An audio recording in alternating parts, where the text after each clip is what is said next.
Olá, amados alunos, graça e paz, tudo bem com você? Um prazer enorme estar aqui em mais uma videoaula, dando continuidade aos nossos estudos da Escola de Fundamento. Espero que você e sua família estejam passando muito bem e que você esteja aproveitando o máximo aí esse período, né, de isolamento. Não sei se você está trabalhando ou não, mas que você também esteja aproveitando bastante aí as nossas videoaulas para aprender mais sobre a palavra de Deus, amém? Então hoje nós vamos para a quarta lição da unidade 3, olha só, da Escola de Fundamentos, sobre o livro Jardins, vivendo uma vida abundante. Glória a Deus, né? Então hoje nós vamos aprender do que será que fala este livro escrito pelo apóstolo Edmilson da Igreja Evangélica Comunidade Global. Eu já li ele todo e é fantástico, você tem que adquirir esse livro, é muito interessante, eu recomendo, não é caro, ele é baratinho, então adquira o seu para você lê-lo por completo, né? Porque você vai ter uma noção muito melhor ainda do que o apóstolo traz, os ensinamentos que ele traz, e sobre coisas bem interessantes que nós vamos estudar hoje na nossa aula, na nossa Escola de Fundamentos, amém? Então, sem mais delongas, vamos lá para a nossa aula. Então, tá aí, Escola de Fundamentos. Olha só, na introdução, diz assim: todos nós somos solos férteis e, para florescermos e frutificarmos em abundância, precisamos de alguns cuidados. Que cuidados são esses? Preparar a terra, semear, regar, para depois colher. Então, são esses 4 pontos necessários para você entender ao longo da nossa aula. Então, você precisa preparar a terra, semear, regar, para depois você conseguir colher, ok? Então vamos lá. Bom, na analogia do autor, a terra a que ele se refere no livro é o nosso coração, o jardim é a nossa alma e o lavrador é Deus. Existem 4 tipos de jardim: o jardim indivíduo, o jardim profissão, o jardim família e o jardim igreja. Que bacana! Então nós vamos ver do que se trata cada um desses jardins. O primeiro deles, o jardim indivíduo. Alguma vez você já pensou no grande privilégio que é ser chamado de a propriedade particular de Deus? Meu Deus, você sabia que a Bíblia fala que nós somos um jardim particular de Deus? Isso é maravilhoso, né? Algo que Deus tem para ele como algo muito especial. Então, hoje nós vamos entender o que significa esse jardim da individualidade. Vamos lá. Olha só o que está escrito em 1 Pedro 2,9. Mas vós sois a geração eleita, o sacerdócio real, a nação santa, o povo de propriedade exclusiva de Deus, cujo propósito é proclamar as grandezas daquele que vos chamou das trevas para a sua maravilhosa luz. Então, esse é um texto maravilhoso que está lá em 1 Pedro 2:9, onde Deus está dizendo ali que nós somos um povo eleito, uma nação santa, um povo exclusivo, uma propriedade particular de Deus. Significa, amados, que Deus, ele cuida daquilo que é seu. Então, ele está cuidando de mim e de você como um jardim particular dele. E isso é maravilhoso, não é mesmo? Olha lá, o fato de sermos um jardim particular de Deus não significa que somos imunes às ervas daninhas, pois por este motivo devemos cuidar do nosso coração fazendo constante limpeza. Então veja, você é um jardim de Deus, nós somos um jardim de Deus e Deus, ele cuida e zela desse jardim, mas nós também precisamos fazer a nossa parte, né? E também entender que o fato de nós sermos um jardim particular de Deus não significa que nós somos melhores do que ninguém, não significa que você não vai passar por tribulações, não significa que você não vá passar por aflições, né? Jesus ele disse, neste mundo tereis aflições, mas tende bom ânimo, porque eu venci o mundo. Amém? Glória a Deus por isso, né? Então, olha só, o autor cita 8 tipos de ervas daninhas. O que são essas ervas daninhas no campo da individualidade? Olha só, é o rancor, o ódio, o ressentimento, a mágoa, a falta de perdão, o medo, a ansiedade e a preocupação. Cada um desses itens, amados, você deve arrancar da sua vida. Não guarde rancor, não guarde mágoa de ninguém, não guarde ressentimentos. Se você tem algum problema com alguma pessoa, vá e resolva. Fale o que você está sentindo, peça perdão. O perdão é fundamental, porque se você não pedir perdão para a pessoa que te feriu ou que se você magoou alguém, você não tem como receber o perdão de Deus. Quando Jesus fez a oração, né, do Pai Nosso, lá depois no final, depois do Amém, ele diz: mas você tem que perdoar o seu irmão. Se você não perdoar o seu irmão, não há como o teu Pai te perdoar, que é o nosso Deus Todo-Poderoso que está no céu. Amém? Um outro ponto importante que ele fala é o medo. Não é esse medo comum, natural, né? Não é esse medo que serve para nos proteger, mas é o medo que te paralisa. É o medo que você tem de coisas novas, de avançar, medo de enfrentar uma situação nova para mudar de vida, por exemplo. Então, este medo não é de Deus.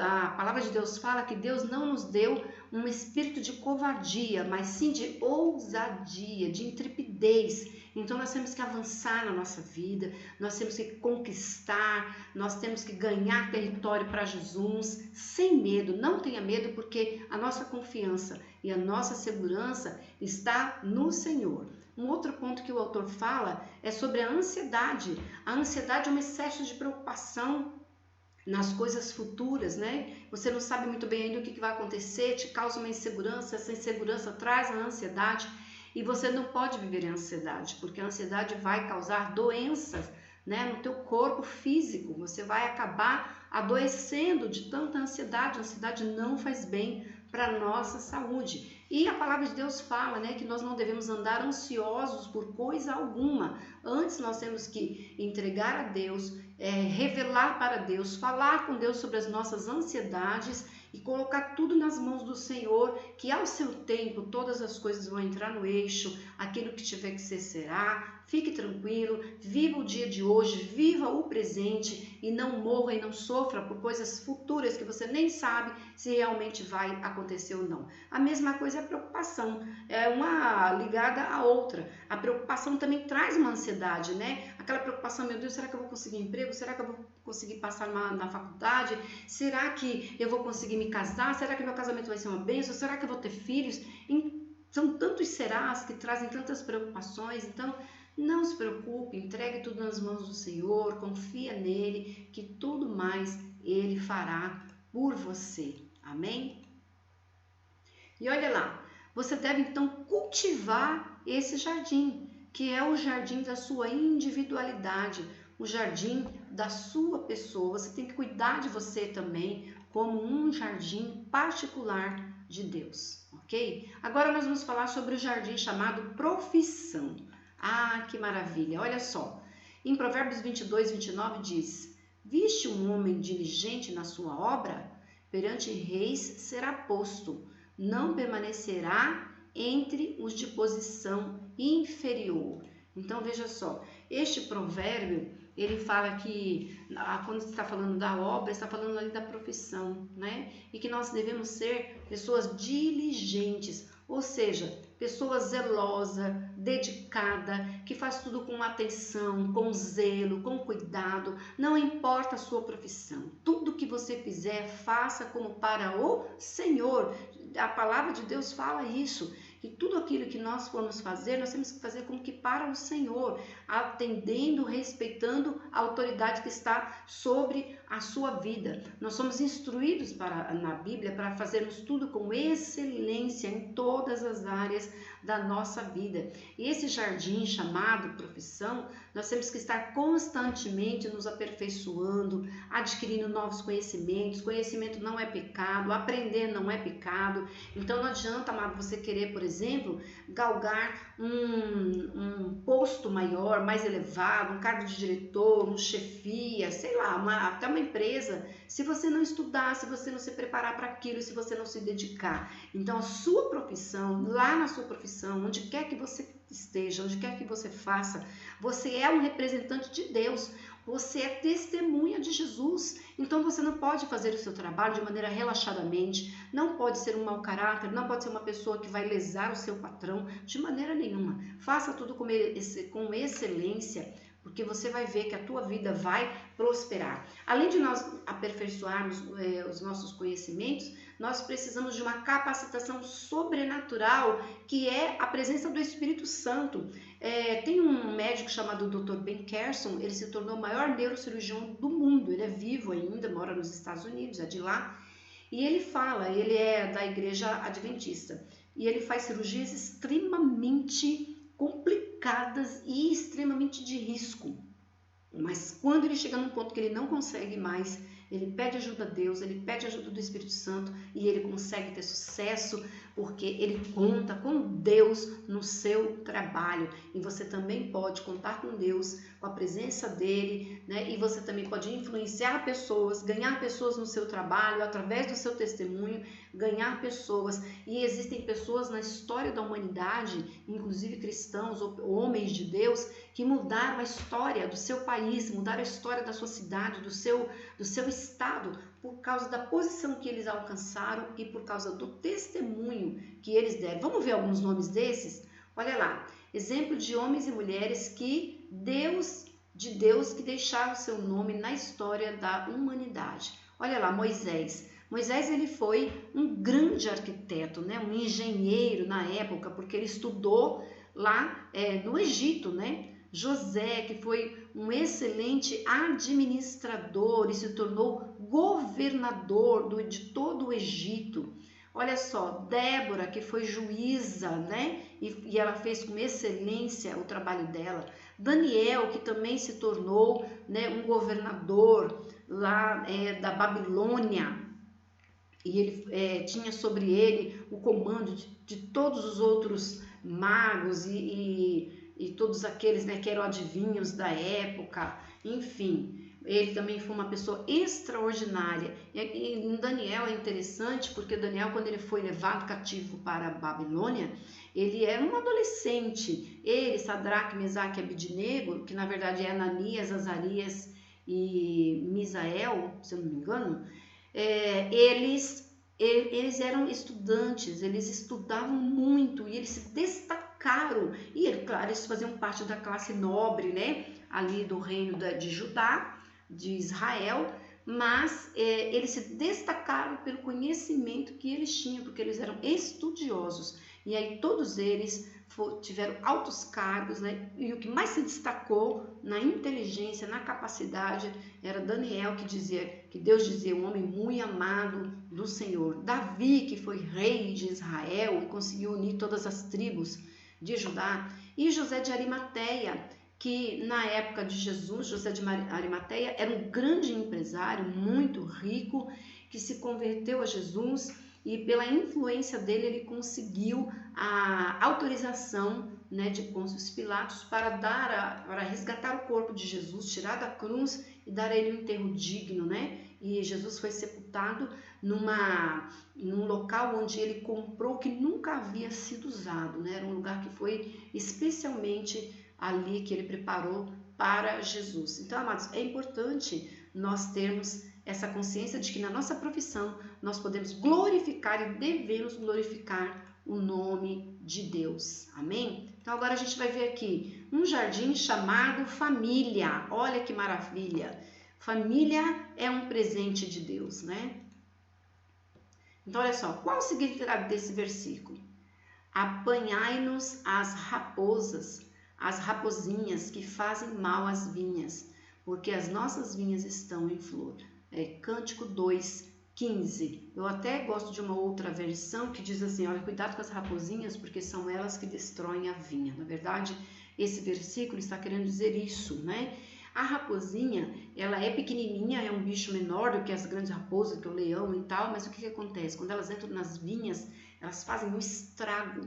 E esse versículo está chamando a atenção para o relacionamento do casal, da família, tá? Porque você não pode deixar que, olha só, no jardim chamado família, precisamos estar atentos para os pequenos problemas que não são resolvidos e que, com o passar do tempo, vão se acumulando a outros e passam a roubar a alegria do contato entre o casal, trazendo como consequência até o esfriamento da relação do casal. Então, amados, você precisa prestar muita atenção. Não sei se você é casado, né? Se você é casada, mas se for, preste atenção, porque são os detalhes que vão às vezes minando o teu casamento, vão destruindo a relação do casal, e é isso que esse versículo quer dizer. Então você tem que ter cuidado, não deixe ficar as coisas acumulando, sabe? Às vezes você fica com uma mágoazinha aqui, acontece uma chateação ali, você não fala nada, não chama o seu cônjuge para resolver, e aí de repente, por uma gotinha, a coisa explode, né? O cálice transborda, né? O copo de água transborda, a pessoa chuta o pau da barraca e aí o casamento vai pro brejo. Às vezes até por causas bobas, né? Então a gente precisa ter esse cuidado, né? Então eu quero aproveitar e te dar algumas orientações em relação a isso, né? Como é que você pode fazer para eliminar essa questão das raposinhas, das pequenas brechas que você deixa no seu casamento? Zele pelo seu jardim, família. Não seja uma pessoa chata, ranzinza, né? Respeite a individualidade do seu cônjuge, incentive e apoie o ministério dele, né? Se ele já descobriu, ou dela. Não seja competidor, mas alegre-se com as conquistas, né, do seu cônjuge. Dê espaço para o crescimento intelectual, incentive, reconheça a inteligência do outro, seja uma pessoa dócil, de fácil convivência, porque ninguém suporta a pessoa chata, a pessoa ranzinza, a pessoa que é difícil de viver. Então você precisa ser, como cristão principalmente, ser uma pessoa leve, dócil, amável, né? Compartilhe as decisões financeiras e administrativas com a sua família, com o seu cônjuge, exerça parceria nas decisões. O casal não pode, um cônjuge não pode tomar decisões sozinho, sobretudo se isso vai afetar a vida da família. Então, principalmente o casal tem que ter muita comunhão, conversar, ter muito diálogo para tomar as decisões corretas e, principalmente, buscando a direção de Deus. Amém? Leia constantemente a Bíblia juntos, o casal, a família, tá? E semeie sementes de amabilidade, de paz, de tranquilidade, de mansidão, porque aí sim você vai ser uma família abençoada, tá? Uma família, amado, ela começa a partir do momento que o homem e a mulher se casam. Não precisa esperar ter filhos para dizer que você tem uma família. A partir do momento que vocês se unem, vocês já se tornam uma família, tá certo? Vamos ver agora uma igreja chamada, um jardim chamado igreja. Ah, mas olha que maravilha, né? Então, nós temos aí a questão agora da igreja. A palavra igreja foi instituída pelo Senhor Jesus e foi citada na Bíblia pela primeira vez em Mateus 16:18. Jesus disse, olha, e eu lhe digo que você é Pedro, e sobre esta pedra edificarei a minha igreja, e as portas do inferno não poderão prevalecer contra ela. Que maravilha, esse é um texto, né, que está lá em Mateus 16:18, em que Jesus estava perguntando para os discípulos, o que eles dizem que eu sou? Tu és Elias, tu és João Batista, tu és isso, aquilo. Aí ele perguntou, mas e vocês? O que vocês acreditam que eu sou? E aí Pedro teve uma revelação do Espírito Santo e falou, tu és o Cristo, o Filho do Deus vivo. E aí Jesus respondeu isso para ele, né? Foi a primeira vez que a palavra igreja foi citada na Bíblia, foi por Jesus. Amém? Então, olha só, somos igrejas sempre quando nos reunimos em uma congregação. Por isso, nos reunimos periodicamente no templo, como igreja, para adorar a Deus e lhe prestar um culto racional, como diz o apóstolo Paulo, né? Vamos ver o que o apóstolo Paulo fala, olha só. Portanto, irmãos, rogo-lhes pelas misericórdias de Deus que se ofereçam em sacrifício vivo, santo e agradável a Deus. Este é o culto racional de vocês. Então veja que como é que funciona? Nós somos igreja. Sim, nós somos igreja quando nós nos reunimos em uma congregação que geralmente se reúne em um templo. A igreja física é o templo, mas a igreja de Cristo somos cada um de nós que, unidos na mesma fé, nos encontramos em congregação, em assembleia, para adorar ao nosso Deus amado. Amém? Olha só, não julgue o seu pastor, o seu líder, mas interceda por ele em oração. Cuidado com a sua língua. Leia a carta de Tiago às 12 tribos de Israel e veja o que ele fala sobre falar mal um dos outros. Então, amados, guarde a sua boca, guarde a sua língua, cuidado, leia lá a carta de Tiago, que está lá depois da carta dos Hebreus, aos Hebreus. Você vai ler e vai ver como ele fala, né? Que a língua, ela pode trazer vida, quanto ela pode trazer morte. Então nós temos que ter muito cuidado. E dentro da igreja nós não podemos falar mal uns dos outros, nem tampouco do pastor. E nós temos que ter esse cuidado com a nossa língua. Palavras, amados, elas são sementes que nós lançamos, elas não voltam mais e elas dão o seu resultado, né? Existem sementes boas, mas também existem as sementes contaminadas que vão contaminando a igreja, que vão minando a igreja igual as pequenas raposinhas. Infelizmente, até mesmo dentro da igreja, muitos seguem caminhos de morte, né? Falam mal, não se atentam para a palavra, perdem o temor a Deus e aí acabam dando crédito às falsas palavras e a gente precisa ter cuidado, certo? No tempo de Jesus ele havia um grupo de religiosos chamado fariseus, que na verdade eles eram como um partido político da época, e eles eram responsáveis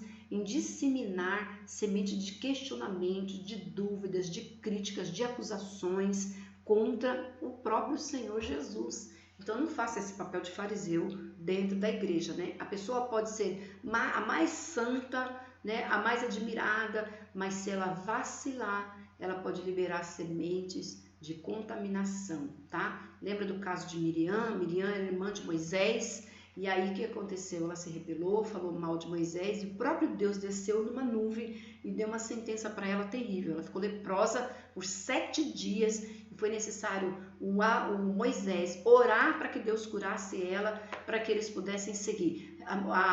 O arraial todos os hebreus tiveram que ficar uma semana paralisados, sem poder caminhar na sua viagem, continuar na viagem, por causa dessa situação de Miriam. Então, isso é muito sério, presta atenção nisso, tá? Vamos ver aqui, ó. É necessário erradicar o mal pela raiz. Aí sim, você clamará ao Senhor e Ele responderá. Você gritará por socorro e Ele dirá, aqui estou. Se você eliminar do seu meio o jugo opressor, o dedo acusador e a falsidade do falar. No versículo 10 de Isaías 58, se com renúncia própria você beneficiar os famintos e satisfazer o anseio dos aflitos, então a sua luz despontará nas trevas e a sua noite será como o meio-dia. Agora vamos ver o versículo 11. O Senhor o guiará constantemente, satisfará os seus desejos numa terra ressequida pelo sol e fortalecerá os seus ossos. Você será como um jardim bem regado, como uma fonte cujas águas nunca faltam. Glória a Deus, aleluia. Então, são 3 versículos de Isaías 58, versículo 9, 10 e 11. E no 11 ele fala, olha, então se você atentamente, né, obedecer a Deus, se você se desviar dos seus maus caminhos, vai ler lá o que ele está falando lá, que a sua luz vai brilhar como luz do meio-dia e você vai ser como um jardim bem regado por Deus, regado com o orvalho do Espírito Santo sobre a sua vida, que será cheia de bênção e de paz. Amém? Vamos ver aqui. Bom, conclusão da nossa aula de hoje, já estamos finalizando. O homem e a mulher têm a obrigação de zelar, guardar e cultivar os jardins que representam as 4 áreas mais significativas das suas vidas. Então, cuide do seu jardim individual, cuide do seu jardim profissional, cuide do seu jardim familiar e o jardim espiritual, que também é a sua igreja. Amém? Então, olha só, glória a Deus, já estamos aqui encerrando esta aula de hoje, que é a quarta lição da unidade 3. Eu espero que você tenha gostado, leia na sua apostila. Quem não pôde participar da nossa aula online vai ter que fazer para nós a atividade desta aula que está lá na apostila e enviar para nós, tá? Por e-mail ou pelo WhatsApp para constar como presença, tá bom? Muito obrigada pela tua atenção. Eu quero orar por você para nós encerrarmos, em nome de Jesus. Pai bendito e soberano, que nós venhamos saber tomar conta, Pai, do nosso jardim, dos nossos jardins, os jardins individual, profissional, o jardim familiar e o nosso jardim igreja, Pai. Que o Senhor edifique a nossa vida na Tua palavra, Deus. Que o Senhor nos dê entendimento para prosseguirmos, que nós saibamos, meu Deus, semear boas sementes na terra para frutificar e com isso glorificarmos o Teu nome. Senhor, eu abençoo cada lar, de cada pessoa que está ouvindo e assistindo a esta aula, que a paz do Senhor repouse, meu Pai, sobre esta vida, que haja paz, saúde, alegria, prosperidade e longevidade na vida de todos os alunos da Escola de Fundamentos do Ministério Apostólico Mundial. Muito obrigada, Senhor, em nome de Jesus. Amém. Amém, amados. Um beijo no teu coração e até a próxima aula. Tchau, tchau.